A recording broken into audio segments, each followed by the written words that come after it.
Hello guys, welcome to my blog channel. So আমি এখন স্টেশনে বসে আছি। প্রায় 1.5 ঘন্টা আগে আমি স্টেশনে এসে গেছিলাম, মানে ট্রেন আসার 1.5 ঘন্টা আগে আমরা পৌঁছে গেছি। ভাবতে হচ্ছে এত ঘুরতে যাওয়ার এত এক্সাইটেড ছিলাম আমরা। তো ট্রেন এসে গেছে, ট্রেনে চেপে পড়েছিলাম। তো আমরা শিয়ালদা থেকে বসেছিলাম ট্রেনে, আর আমাদের সাথে যে ফ্যামিলি যাবে তারা ব্যান্ডেল থেকে উঠেছিল। তো আমরা সবাই দেখতে পাচ্ছ প্রায় রাত হয়ে গেছে, সবাই মানে ল্যাথখড়ের মতো আমরা সব শুয়ে পড়েছি কারণ কি করব আর ট্রেনের মধ্যে আর কতক্ষণ বসে থাকবো। প্রায় এই ট্রেনটা প্রায় যেতে যেতে এনজিপিতে পৌঁছতে 12 ঘন্টা। আমরা তিস্তা তোরসা এক্সপ্রেস ধরেছিলাম। তো এনজিপিতে প্রায় 3:30 দিকে নামিয়ে দিয়েছিল, রাত 3:30। তো আমরা ওয়েটিং রুমে ওয়েট করছিলাম, বা তারপর সকাল হয়নি, প্রায় মানে ভোরের আলো ফোটেনি, বলতে পারো যে 5:30 এরকম বাজে। দেখতেই পাচ্ছ আমরা স্টেশন ওয়েটিং রুম থেকে স্টেশন থেকে বেরিয়ে পড়েছি, গাড়ির ওয়েট করছিলাম। তো গাড়ি আসার আগে আমরা এখানে চা খেতে বসেছিলাম, কারণ শীতকালে চাটা তো মাস্ট। তো আমরা এখানে বসেছিলাম, দেখতে পাচ্ছ যে সকাল হয়ে গেছে, তাই একটু ভালো করে তোমাদেরকে দেখাতে পাচ্ছি। আর আমাদের গাড়িও কিন্তু চলে এসেছে, ঠিক আছে। তো আমরা একটু এখানে দাঁড়িয়ে আমরা একটু ফটো একটু তুলে নিয়েছিলাম। তো এবার আমরা গাড়িতে উঠবো, সব গাড়িতে ব্যাগ ট্যাগ ভালো করে রেখে দিয়ে এবার আমরা গাড়িতে বসবো। তো এরপর আমাদের এনজিবি থেকে আমাদের জার্নি শুরু হতে চলেছে। তো তোমরা অবশ্যই খুব ভালো করে দেখবে আমরা কোথায় কোথায় যাচ্ছি, কি করছি। ভীষণ মজা হবে। আমি এই প্রথমবার পাহাড়ে ঘুরতে যাচ্ছি, বুঝতেই পারছো। তো খুবই এক্সাইটেড আছি আমি। তো আমাদের এই গাড়ি রওনা দিয়েছে, আর গাড়িতে বসে থাকতেই দেখছি যে হালকা হালকা পাহাড়ের দৃশ্য দেখা যাচ্ছে, তাই জন্য ভিডিও স্টার্ট করে দিয়েছিলাম। প্রথমেই বলে দিই, আমার এই ভিডিওটা কিন্তু অনেকগুলো পার্টে আসবে, কারণ অনেক দিনের জন্য আমরা বাইরে ট্যুরে গেছিলাম, প্রায় 7 দিনের জন্য। তো ভাবতেই পারছো অনেক কটা ভিডিও আসবে পার্ট করে, কারণ এই ভিডিওটাই অনেকটাই লং হয়ে গেছে। কারণ কোনটা ছেড়ে কোনটা অ্যাড করব ভিডিওতে কিছুই বুঝতে পারছিলাম না, তাই যা ভিডিও করেছি সবগুলোই তোমাদের সামনে তুলে ধরলে দেখতে থাকো আর প্রাকৃতিক দৃশ্য উপভোগ করতে থাকো। হ্যাঁ, আমরা বলে দিই যে আমরা কোথায় যাচ্ছি। 7 দিনের ট্যুর করেছি আমরা, যেখানে আমরা সিকিমও ঘুরবো, তার সাথে দার্জিলিংও ঘুরবো, ঠিক আছে। তো টোটাল 7 দিনের ট্যুর। সিকিমে আমরা 3 দিন থাকবো আর 2 দিন দার্জিলিংয়ে থাকবো। তো সিকিমে আমরা শুধু এলিফ্যান্ট লেক পর্যন্তই যাব, তারপরে তো নর্থ সিকিম স্টার্ট হয়ে যাচ্ছে। তো আমরা বাবা মন্দির, এলিফ্যান্ট লেক, আরও যে বিভিন্ন ধরনের স্পটগুলো আছে দেখার, সেগুলো আমরা ঘুরবো। তারপর তো দার্জিলিংয়ে চলে আসবো 2 দিনের জন্য। তো যারা আমার এই ভিডিওটা নতুন দেখছো তারা ঝটপট কিন্তু আমার চ্যানেলটাকে সাবস্ক্রাইব করে ফেলো, কারণ নতুন ট্রাভেলসের ব্লগ আসতে চলেছে। তো তাই ঝটপট করে আমার চ্যানেলটাকে সাবস্ক্রাইব করে ফেলো। তো তোমরা দেখতে থাকো।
Until tomorrow is fading now. I don't know when you're young and wild. There's still our eyes on you, they're watching over. Keep your composure, be your controller. Circle round and round we went. Could you take me home again? Fireworks all in your eyes, telling me that it's alright. Till the clock runs out, all eyes on you. When the sun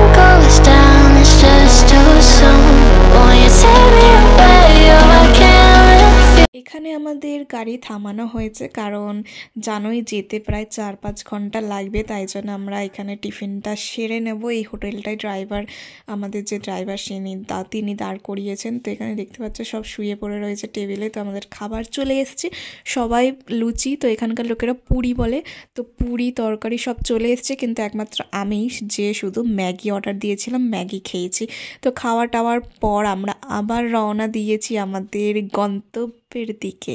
তো দেখতে পাচ্ছ যে নদীটা দেখতে পাচ্ছ, নদীটার নাম হচ্ছে তিস্তা নদী। তিস্তা নদীর জলের কালারটা দেখে না আমি অবাক, মানে এত পরিষ্কার স্বচ্ছ জল, মানে সামনাসামনি দেখলে আরও ভালো লাগতো, কিন্তু আমরা গাড়িতে যেতে যেতে দেখছিলাম তো ভীষণ ভালো লাগছিল। আর এখানে কিন্তু রিভার রাফটিংয়েরও ব্যবস্থা আছে, তোমরা যদি কেউ চাও যে রিভার রাফটিং করার, তারও এখানে ব্যবস্থা রয়েছে, কিন্তু আমরা করিনি। আমরা আমাদের গন্তব্যের দিকেই দেখতে দেখতে চলে যাচ্ছিলাম। তোমরা হয়তো মাঝে সাঝে দেখতেও পাবে রিভার রাফটিং করছে, ঠিক আছে, কারণ আমরা গাড়িতে বসে বসে দেখতেও পাচ্ছিলাম।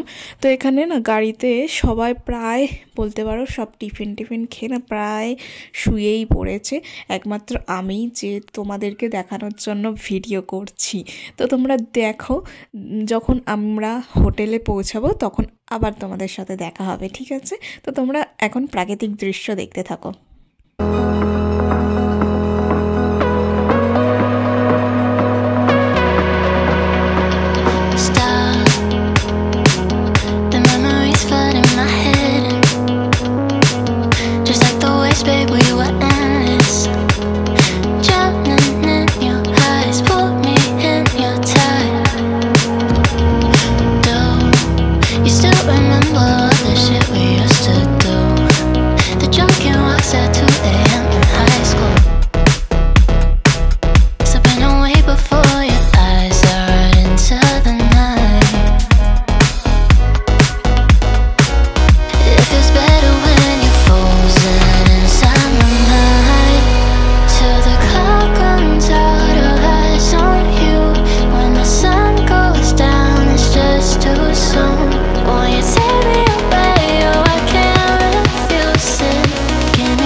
Until tomorrow is fading now. I don't know when you're young and wild. There's still our eyes on you, they're watching over.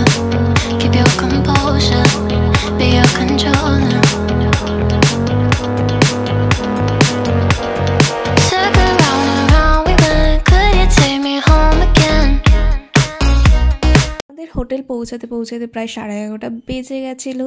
তো দেখতেই পাচ্ছ হোটেলের ব্যালকনি থেকে কত সুন্দর একটা দৃশ্য দেখা যাচ্ছে, আর ঝর্ণার আওয়াজও হচ্ছে, মানে আমাদের হোটেলের পেছনেই একটা ঝর্ণা আছে, সেটা অবশ্যই তোমাদের সাথে দেখাবো।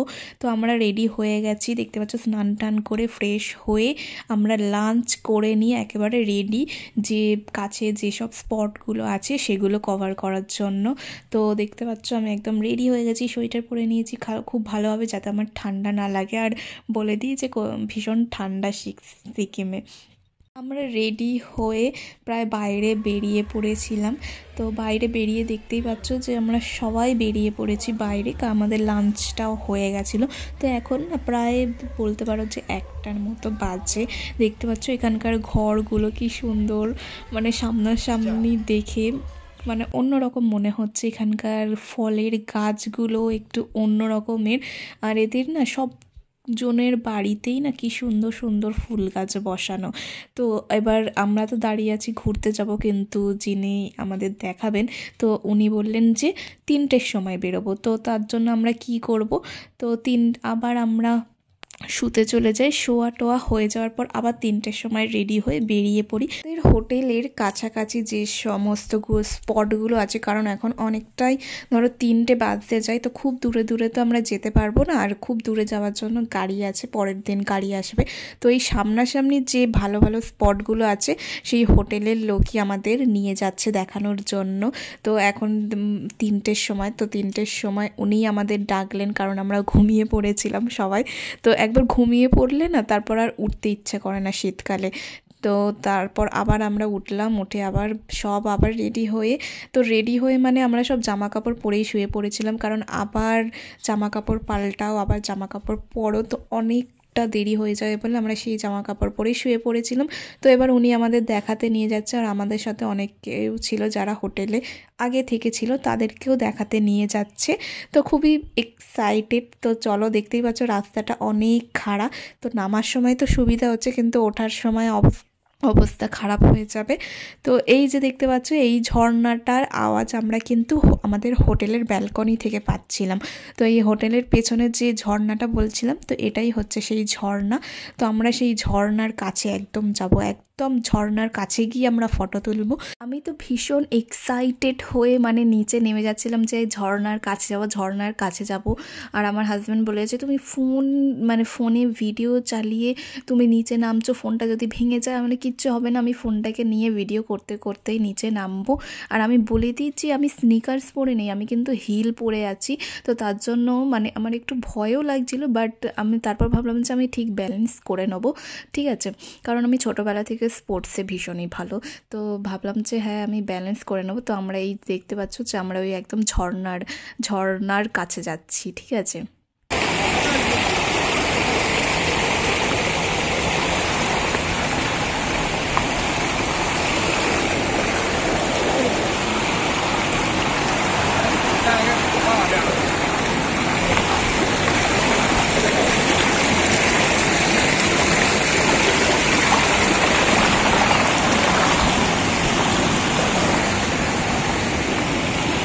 শেষমেশ আমি বাধা অতিক্রম করে এখানে পৌঁছাতে পেরেছি। আর তোমরা ঝর্ণার আওয়াজটা শুনতে পেরেছো তো, মানে কত লাউড আর কত সুন্দর লাগছে ঝর্ণার আওয়াজ। মানে প্রথমবার আমি ঝর্ণা দেখে না পাগল হয়ে গেছি, এরকম অবস্থা। মানে দেখতে পাচ্ছ সামনে দিয়ে জল, আর জলটা যখন আমি হাত দিচ্ছিলাম না, মানে বরফ গলা জল যাকে বলে, একদম ঠান্ডা কনকনে, ঠিক আছে। তো আমরা এখানে একটু ফটোশ্যুট করে নেবো।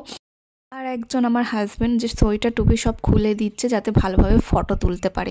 তো আমি দেখে তাই জন্য হেসে বলছি যে তুমি কি জামা কাপড় খুলে দিচ্ছ, চান করবে নাকি, তার জন্য আমি হেসে ফেলেছিলাম। তো এবার আমরা আর একটা স্পটে যাচ্ছি ওখান থেকে। তো দেখতে পাচ্ছ যে কোনো স্পটেই যাই না কেন সেই উঁচু থেকে নিচুতে নামতে হবে, ঠিক আছে। নামার সময় তো খুবই ইজি লাগছে, ফটফট করে নেমে যাচ্ছে, কিন্তু ওঠার সময় কষ্টটা বুঝতে পারবো, মানে ওঠার সময় যে কতটা কষ্ট হবে সেটা আমরাই জানি। তো একটা কথা আমি বলতেই ভুলে গেছি যে আমরা কারা কারা এসছি, মানে কাদের সাথে এসছি। তো প্রথমে বলে দিই যে আমার হাজব্যান্ডেরই ফ্রেন্ড হয় যে তাদের ফুল ফ্যামিলি এসছে, আর আমরা দুজন এসছি, আমি আর আমার হাজব্যান্ড। তো যে ফ্যামিলি এসছে মানে তারা 3 জন, আর তার সাথে তার ভাগ্নি এসছে। তো মোট টোটাল হচ্ছে তারা 4 জন, আর আমরা 2 জন, টোটাল 6 জন মিলে আমরা এসছি। তো তারা তো এখান থেকে ভিডিও স্টার্ট করতে শুরু করে দিয়েছে। এটা হচ্ছে হ্যাঙ্গিং ব্রিজ। তো আমিও ভিডিও করতে করতে যাচ্ছি, মানে আমার তো ভীষণ সাহস, মানে হ্যাঙ্গিং ব্রিজে উঠবো, ঠিক আছে। আর হ্যাঙ্গিং ব্রিজ থেকে আমার হাজব্যান্ডের অবস্থা খারাপ হয়ে গেছে, সে তো ভয়ে মানে লাস্টে ব্রিজটা এত নড়ছিল, মানে আমার হাজব্যান্ড উঠতেই চাইছিল না।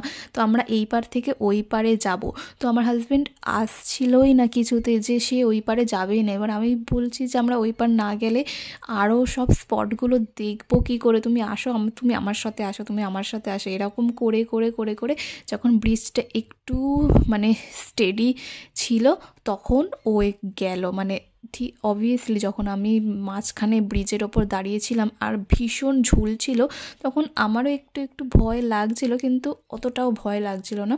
তো আমি না ভীষণ সাহসী আমার হাজব্যান্ডের থেকে। তো আমার না মানে উঁচু জিনিস বলো, সেই সব জায়গায় দাঁড়ানো, সেই সব জায়গা ফিল করা আমার ভীষণ ভাল লাগে। আমি ভিডিওটা করতে করতে দেখি যে আমার হাজব্যান্ড ব্রিজের মুখের সামনে দাঁড়িয়েই আছে, কিছুতে আসছে না।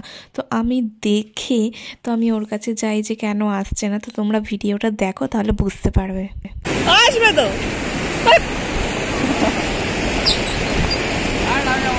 চলো চলো চলো চলো না, এ নড়ছে, চলো পারে। আরে হেঁটে সঙ্গে সঙ্গে চলে যাবো, চলো না, চলো চলো চলো না, আরে ও যাচ্ছে বলে চোর নোট চার নোট চলো উপরে যেতে হবে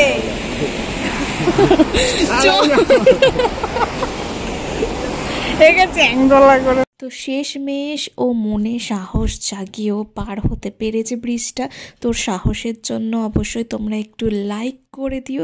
তো এবার আমরা পার হয়ে আমরা আর একটা স্পটের দিকে যাচ্ছি। দেখতে পাচ্ছ এখানেও আমাদের সেই নিচ থেকে উপরে উঠতে হচ্ছে। তো এবার আমরা মনে হয় আর একটা ব্রিজেই যাব।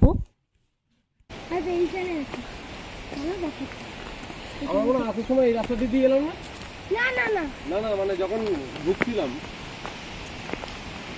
মনে হলো না এটা দিতে এলাম বলে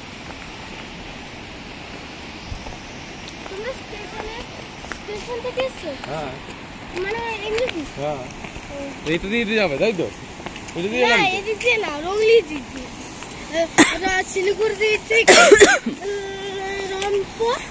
রামপুর থেকে রংলি রং থেকে হাজি হাজি এটা তো অনেক মজা আছে। হ্যালো বন্ধুরা,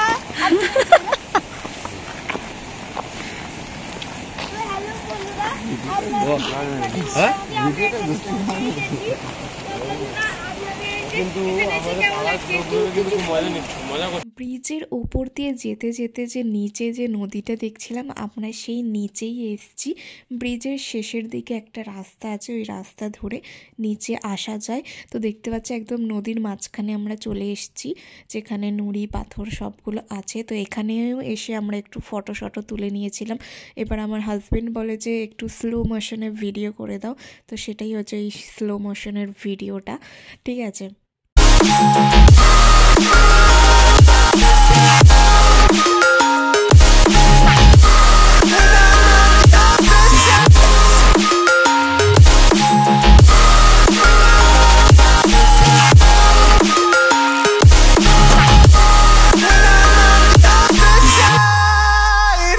Take me back to the life that we once knew, when the walls weren't closing in like they are now. তো তারপর ওটাই আমাদের লাস্ট স্পট ছিল। তারপর ওখান থেকে সোজা আমরা হোটেলে চলে এসেছি। তো হোটেলে এসে দেখতে পাচ্ছ আমরা সব আগুন পোহাতে বসে গেছি, কারণ ভীষণ ঠান্ডা। আর বলে রাখি যে ওই হোটেলে আস্তে আস্তে আমাদের পায়ের অবস্থা ভীষণ খারাপ হয়ে গেছিলো। মানে নামার সময় তো ঠিকই ছিল, কিন্তু ওঠার সময় আমাদের অবস্থা খারাপ হয়েছিল। তারপর এখানে আমাদের একটু চিকেন কাবাব টাইপের দিয়েছিল, হেভি টেস্ট লাগছিল। তো তারপর আমরা এখানে সারাক্ষণ রাতের বেলা বসে বসে আগুন পোহাচ্ছিলাম। তারপর রাতে ডিনার করে সোজা হোটেলে শুতে চলে গেছি। তো আজকের ব্লগটা আমি এখানেই শেষ করছি। আবার কিন্তু আরও অনেকগুলো পার্টে আসবে এই ভিডিও, তো তার জন্য অবশ্যই অপেক্ষা করো। আর এই ভিডিওটা ভালো লাগলে কিন্তু অবশ্যই লাইক, শেয়ার আর সাবস্ক্রাইব করে ফেলো। তো টাটা, বাই বাই।